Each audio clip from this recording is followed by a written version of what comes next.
Well, good afternoon and welcome. We feel so lucky to have we had a huge turnout this morning and great to have all of you here this afternoon. My name is Nicole Watson. I'm the director of the gallery. As you can see, Lizzie Wortham's show has opened. It's titled Like a Girl. It opened just on Saturday night. So I just want to let you know that the format is Lizzie's going to talk for about 15 to 20 minutes.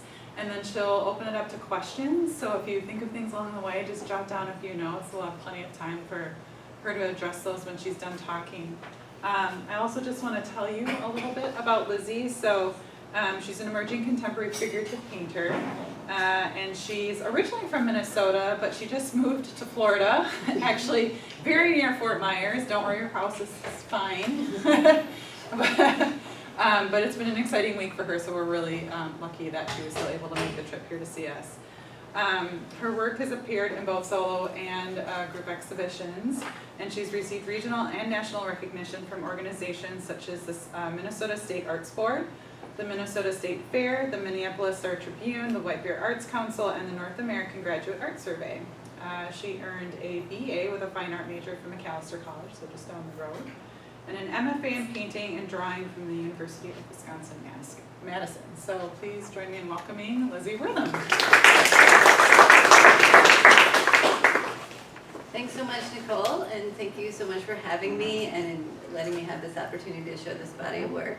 I'd also like to thank St. Kate's for opening this up to bring women together and have all of these wonderful artists in this community be able to show their work in such a great gallery space. It's really lovely to have, to be able to share that with people. I'm a little sad that I moved to Florida because it's such a great community for women artists here in the Twin Cities. Funny, some that are sitting before me.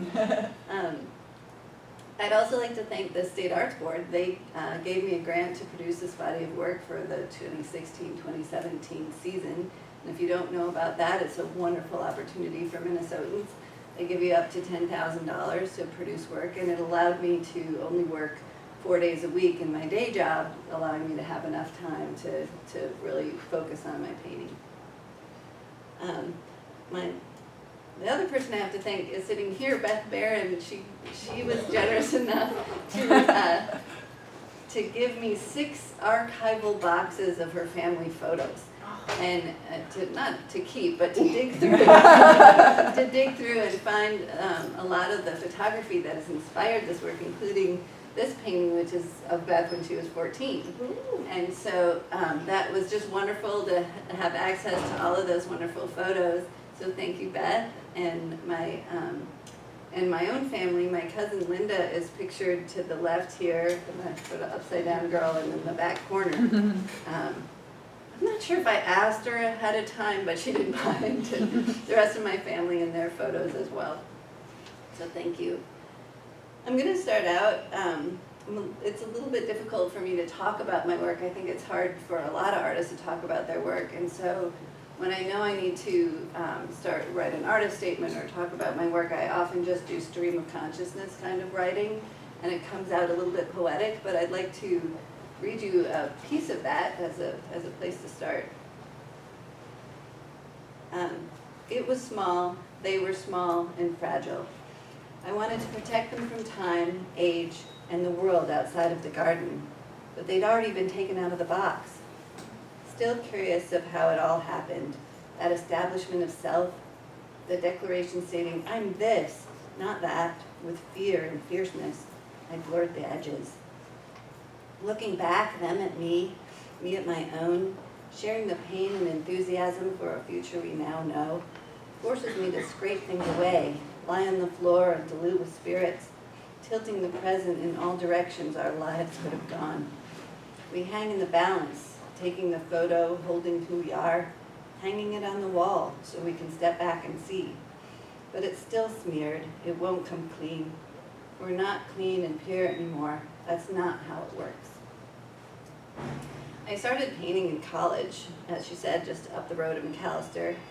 I needed to make a living, though, when I finished college, so I went into graphic design and had children of my own. And initially, as I painted as a young adult, I was mostly painting pictures of my children and those of my friends' children. Then in the mid-2000s, I was browsing in a bookstore, and I came in the painting section, and I came upon a book of Jenny Savile's work. And I don't know if you've ever seen Jenny Savile's work, but she makes giant, giant paintings. Initially, her grad school exhibition was of herself, but they were like 10-foot tall paintings of herself. And she's a big woman, and they were these giant paintings, and they were just wonderful, wonderful paintings, and I was blown away, and I couldn't get enough of her work. And so I bought the book and took it home and started studying how she painted, how the paintings were constructed in color and form. And then when I had the opportunity to go to see her work in person, a friend of mine lived in Nashville, and there was a show happening in Nashville called Paint Made Flesh. So I flew down there specifically to see her painting in person, because I'd never seen it. But actually, it was wonderful to see the work in person, but the show made a much bigger impact on me than I expected. It not only allowed me to see that work, but it made me realize that painting is much like science in that it's a conversation between generations of human beings. That show was about how we have made paintings, or people have made paintings of the human form and human flesh from Picasso to the present. So it was a curated show of lots of different painters painting the human form. And I could see how that changed over time across the lifespans of these artists.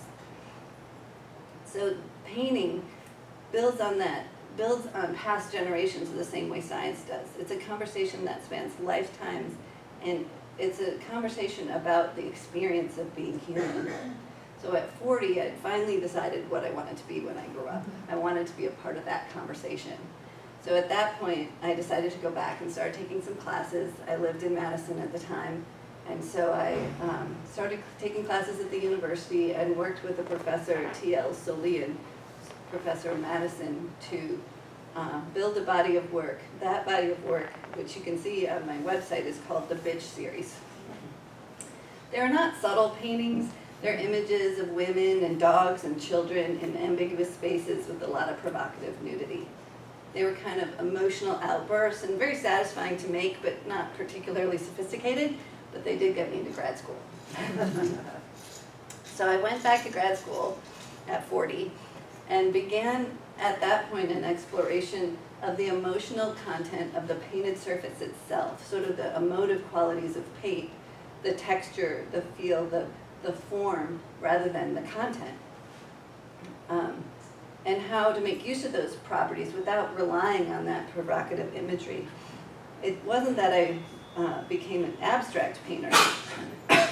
Excuse me. It wasn't that I became an abstract painter, but I learned how to use those along with my representation to build up the quality of the surface. For my MFA exhibition, at least the way it's structured in Madison, pretty much your last year of grad school, you're building the work for your exhibition. Grad school's 3 years in Madison, it isn't always. And I started out the year thinking that I needed to pull that work from my own experience. Being somewhat older than most of the other students, I had plenty of experience to pull from. And so I started this project to sort of memory collage into paintings, things from my history. And it was just terrible.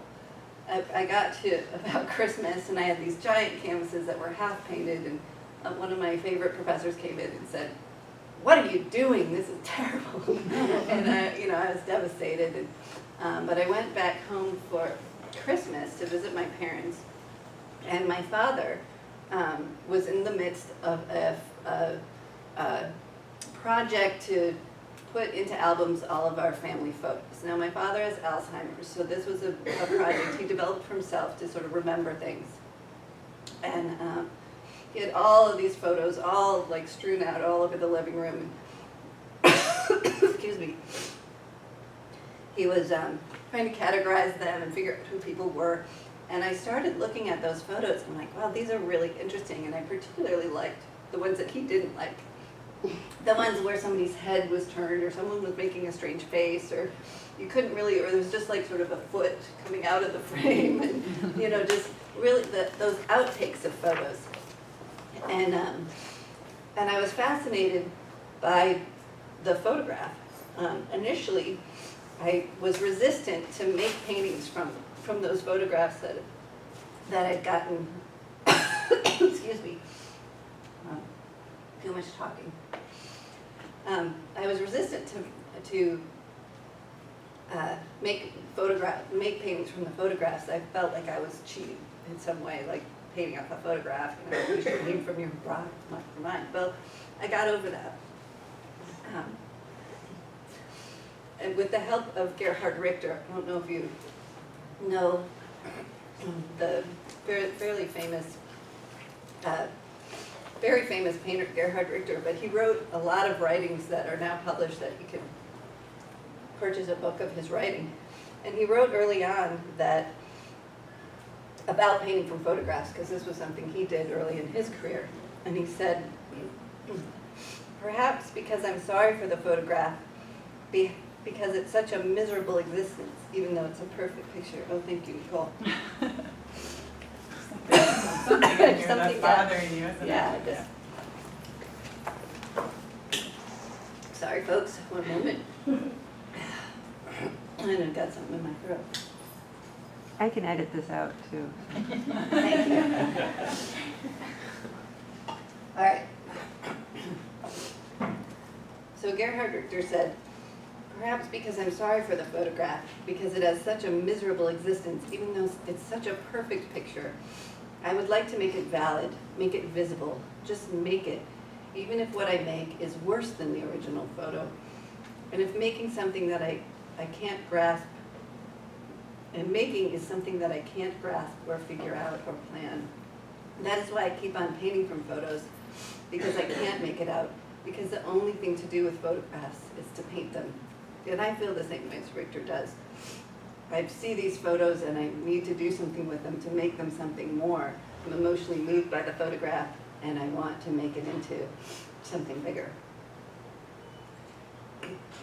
It's kind of sad now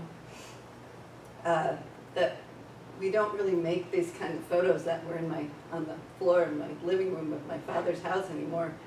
We delete them off of our phones or off of our cameras. So we're not keeping all of those outtakes. We don't have these artifacts from our lives anymore that aren't just the nicest ones with their smiling with their arm around somebody that mom puts on the mantle. We've lost this sort of this physical history that we used to throw in a box somewhere. Not that anybody really kept them, but Beth did. She had 6 boxes. Some of the photos that move me are the ones that create a little discomfort or curiosity, or ones for this body of work, ones that show that point in a young woman's life where she's starting to become conscious of herself and where she's starting to feel like she's becoming a person in the world that you're conscious of, as children don't really necessarily see themselves as separate entities.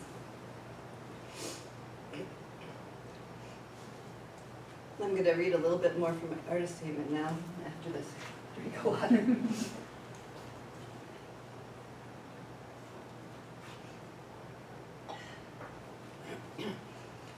Brushes remind me of long hair. How many times did Marcia Brady say we needed to brush our hair every night? I brushed on the girl's hair, but it used a knife for the doll's. Why do I feel bad I threw away that doll? It must be my mom's fault.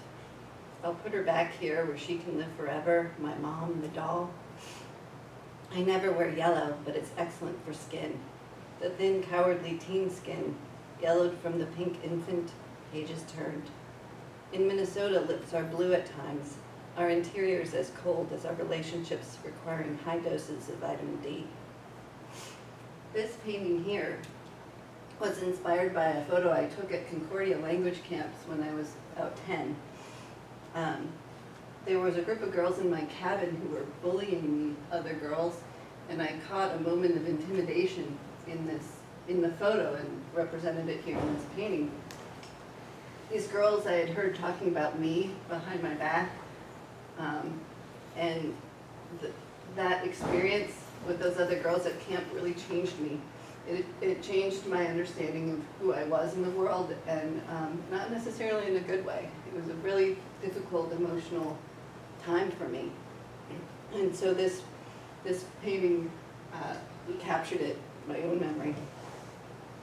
The painting there with the brick wall that was used in the St. Paul Art Crawl poster this year is titled At 12. That was also from a photo that I took on the playground in my last year of elementary school. And the At 12 title comes from Sally Mann, a very famous photographer. If you don't know her, you should look her up. She's just recently, in the last couple of years, wrote a book called Hold Still. That's an autobiographical book, but she's an amazing photographer, and she produced a body of work of young girls at age 12 that I was very moved by, and so this is titled for her work.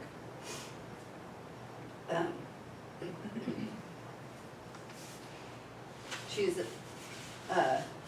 been a role model for me as an artist as well as a human being. Sorry. At the far, in that corner with the flag painting, is probably the hardest painting for me to talk about, because I'm not exactly sure. Oh, thank you.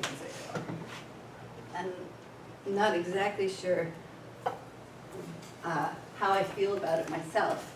The photo that inspired it was a photo of my older son's high school girlfriend, or early high school girlfriend, like sophomore year of high school, and they went separate ways. And I found the photo looking through her Facebook. Yeah, it's kind of weird to stalk my brother, but I'm always looking for photos, so that's nice. Anyway, it's a photo she took she went to college down in Phoenix. And it struck me as something that I never would have done. I didn't take pictures of myself as a young person. I don't even paint myself.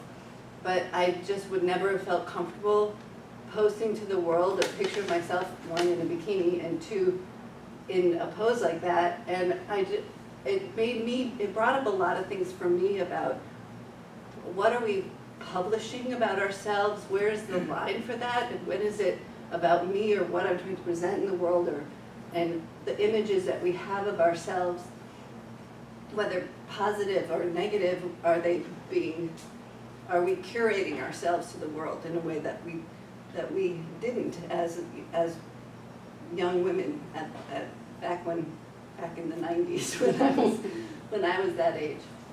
And how is it changing? The painting's called American Value. How much does our culture influence that by the media in the world, and what do we see there? And so it's still difficult. I'm not even sure I like the painting, but I had to think about it, and so that's why I made that painting. It's hard to paint women and girls without thinking about feminism. I mean, it comes up. This painting is probably the most direct point to feminist thought. It's called The Feminine Mystique, by the book by Betty Friedan from the 60s. And I read that recently and made the painting after reading it. And it really helped me understand my mother's generation, so women of the 50s and 60s, and why they were the way that they were. I became okay with convenience food. That's a weird thing to say, but convenience food was made to get women out of the kitchen, right? And my mother was always, convenience food is bad, you should never do that. I'm like, why is convenience food bad? But I really, after reading that book, understood this sort of glorifications of women's roles that was predominant, or the thinking that they were taught, women of that generation were taught. And the picture that I took this from, which came from Beth's box, I don't think you even know who they were, but I felt like they just embodied this. So the women got married very young. This woman was very young. She looked like she was trapped in her dress and was trapping her child in the trappings of what a child should look like at the time. And the dress being striped made it feel like a prison. And so I painted that as sort of my own reflections on that book and what I learned from about the women of the generation in front of me, my mother's generation. So that was where that one came from.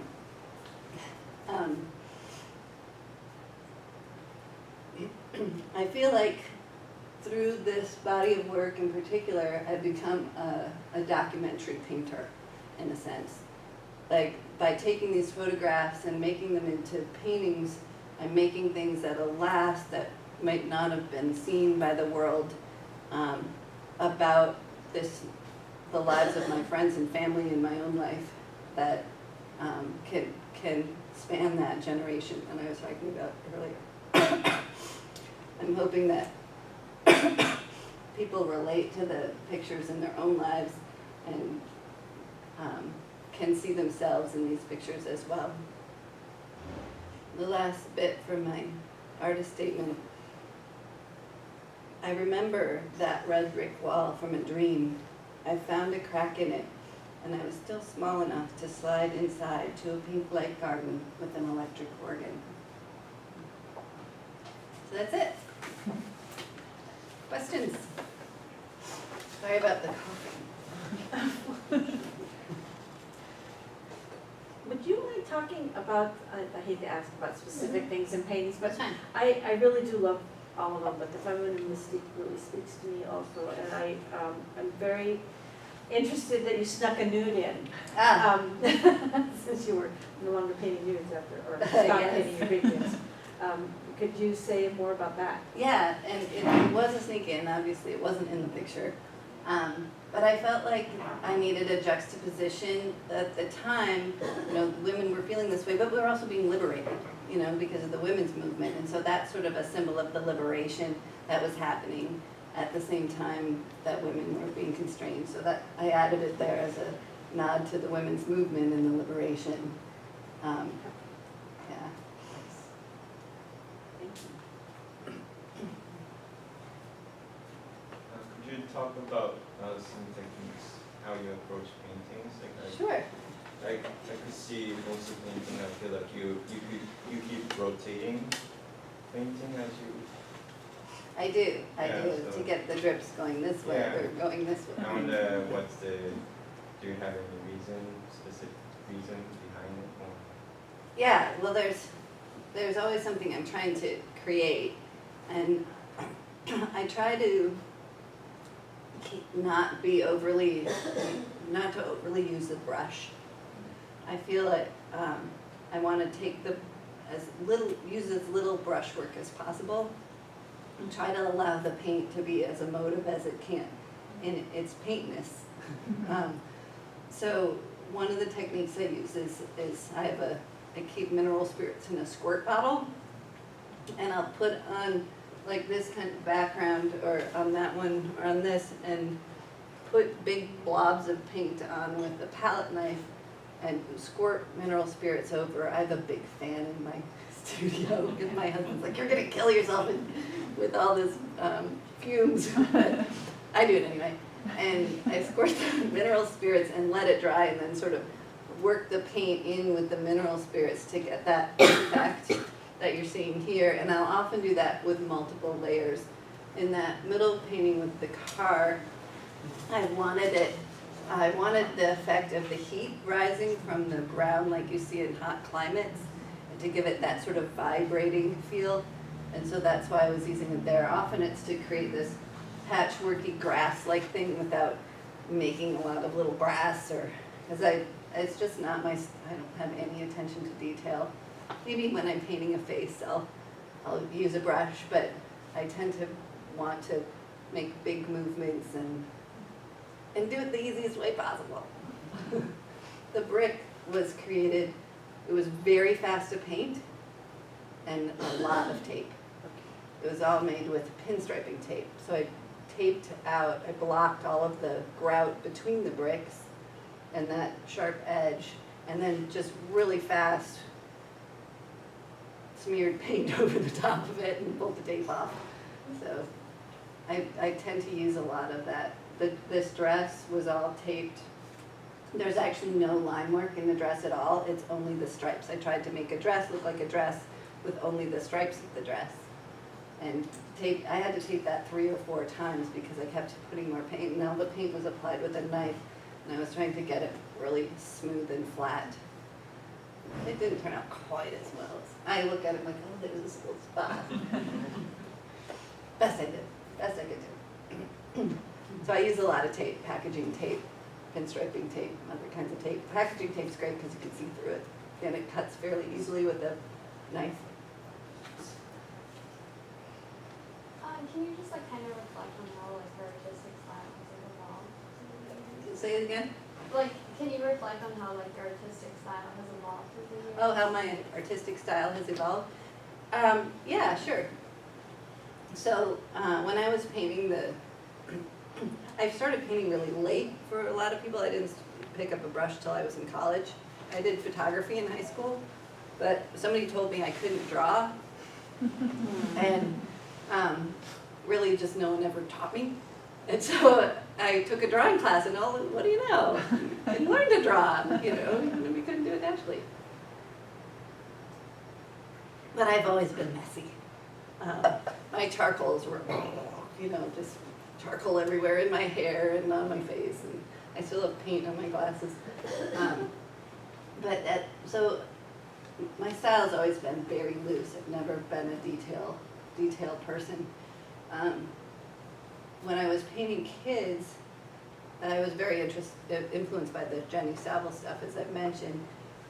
And I tended toward, I was just really learning how to manipulate the paint before I got to grad school. And I was very interested in just learning how to represent really well.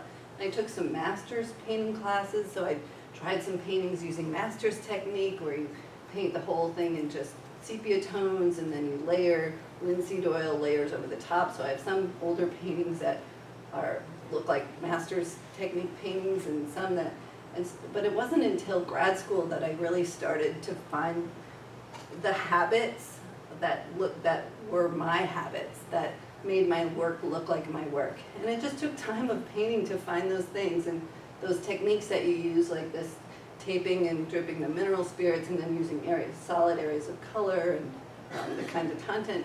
And it's all of those habits that you like doing that work for you, the ones that resonate with how you want your paintings to look, and as well as what you're comfortable doing and what your skill level is, all coming together. But I would say even in my last semester of grad school, it was just starting to come together. And it took just more and more and more painting, to develop that. And I think this is probably the first body of work that I've made that hangs together as well as it does. But it's those habits that make it hang together. And even if I went and painted a series of landscapes, I actually painted a landscape for a friend of mine's charity thing, and you can tell it works with this body because it's my style. One of my professors when I was in grad school said, you can take advantage of the fact that you don't have a style. That style is something that you can manipulate and decide what you want to look like, but once you're established and everybody knows you in the world as that, it's really hard to get out of it. I mean, Richter is an example of somebody who doesn't pay attention to that, but most of us have to have a look that people expect once you're known in the world. But before you're known, you can do whatever you want.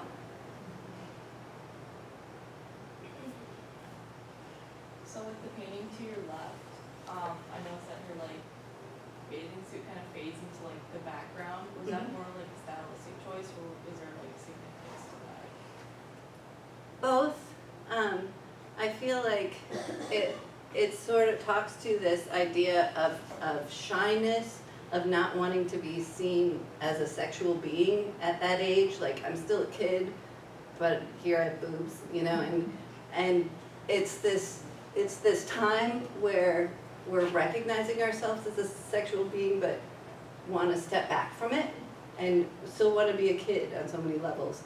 And so it's kind of playing with that perspective in order to talk to that issue, to talk to that time in our lives where that's where we're at and it's uncomfortable.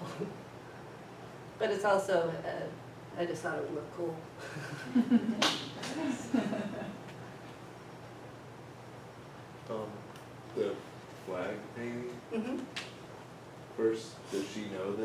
used her photo? I asked her. Okay, you had permission? Yeah. And has she seen it?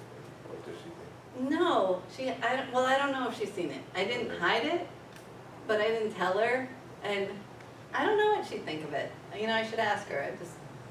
It isn't, because I have mixed feelings about it. I wasn't sure how she would feel, and I don't know. What do you guys think about it? I liked hearing you talk about it, because it gave me a different perspective. Was the photograph in front of a flag? Mm-hmm. That's fun. That's what gave me the idea. What about young people that take selfies?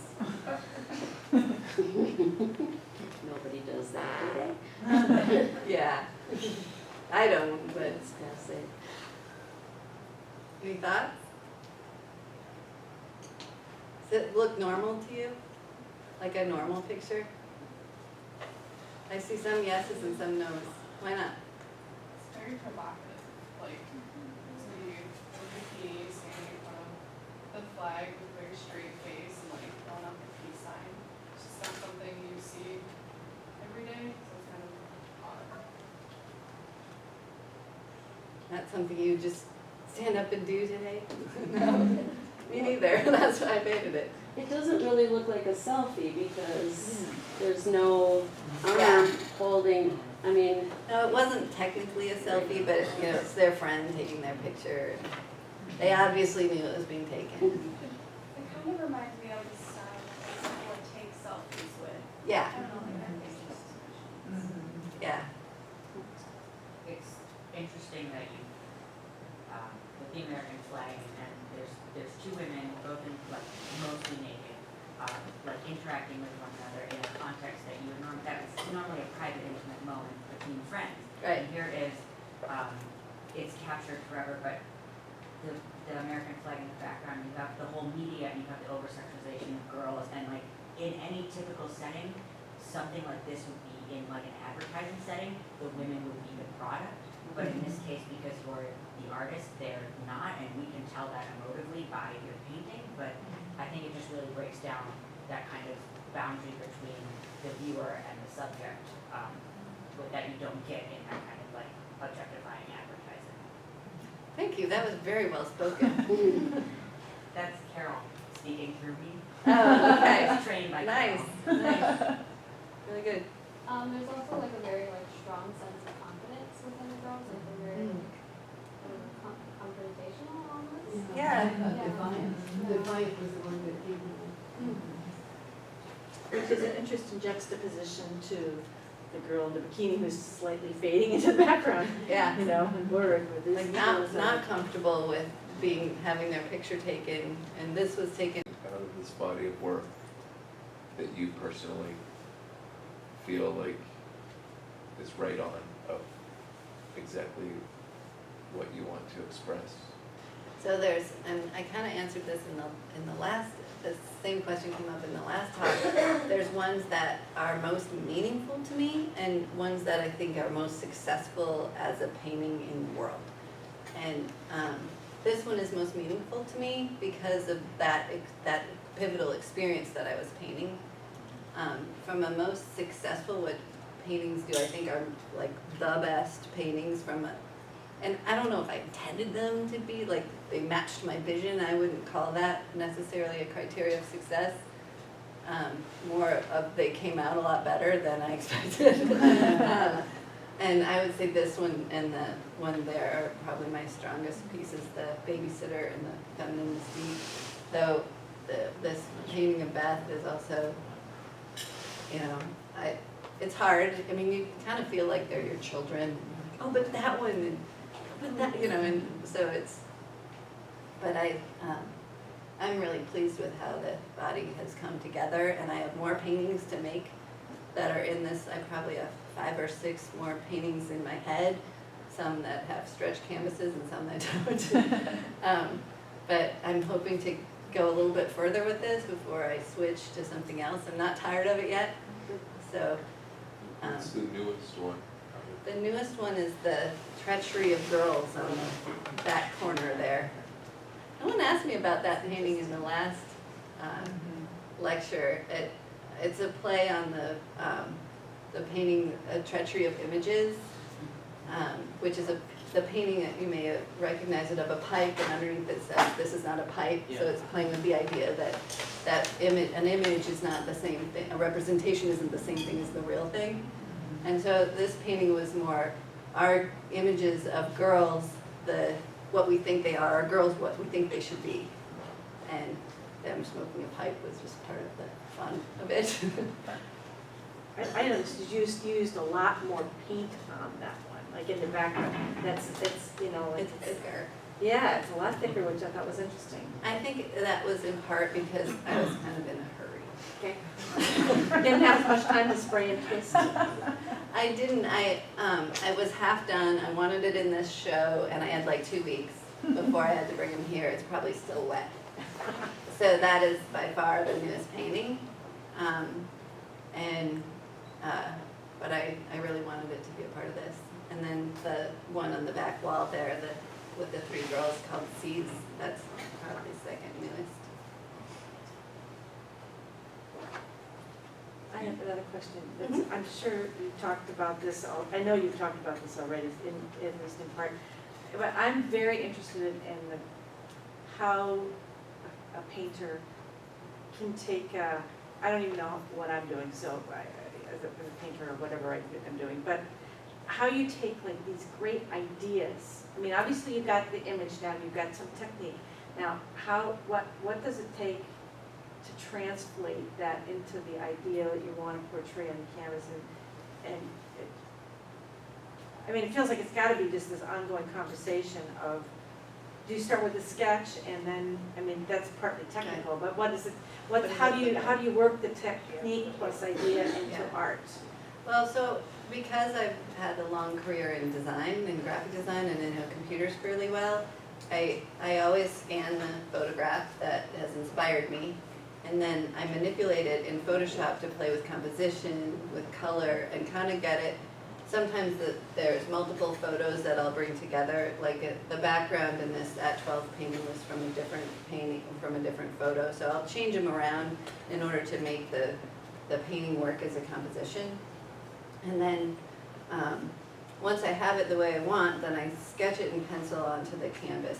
I always stretch my own and build my own canvas frames, and so I think about what size I'm going to make it, make the actual canvas before or while I'm picking them, so they're matched up. I don't just paint it on whatever I have laying around. There's always the way that I make canvases, I have long stretcher boards that I can cut to any size, and so I can put them together in a lot of different configurations and stretch the canvas and draw the initial image on there, and then it is a matter of, okay, there's going to be there's a sky, or there's a ground, there's some ground to start with.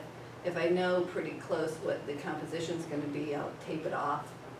I use a lot of packaging tape to get this kind of effect on this. Sure. The way that she stands out from the background is taped, so there isn't this texture behind that arm.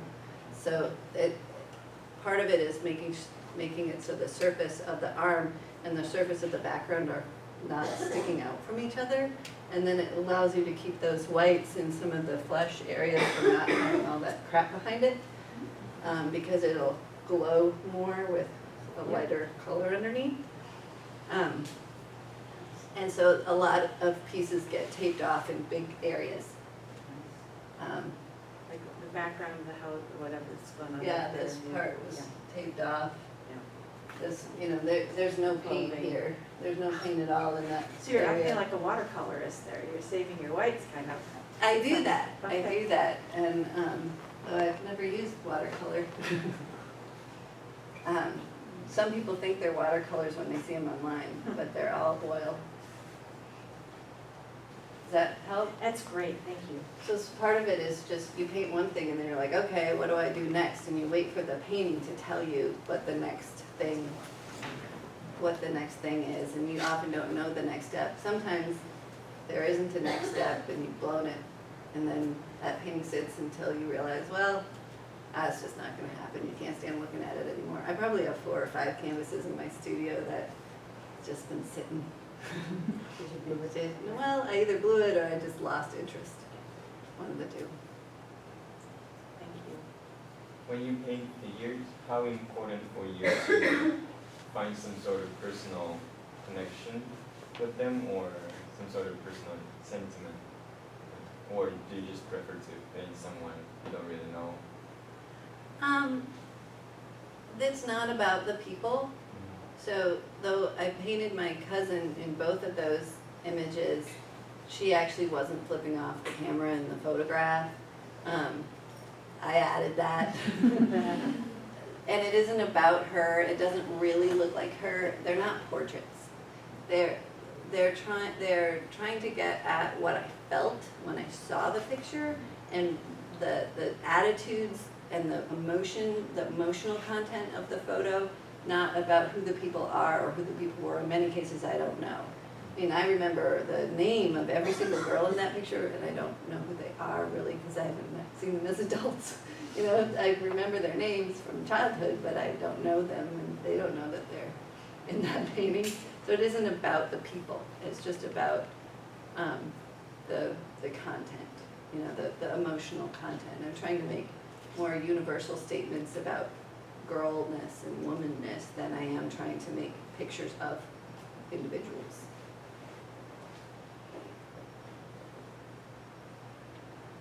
Anything else? Well, thank you all for Thank coming. you, I really Lizzie. appreciate it.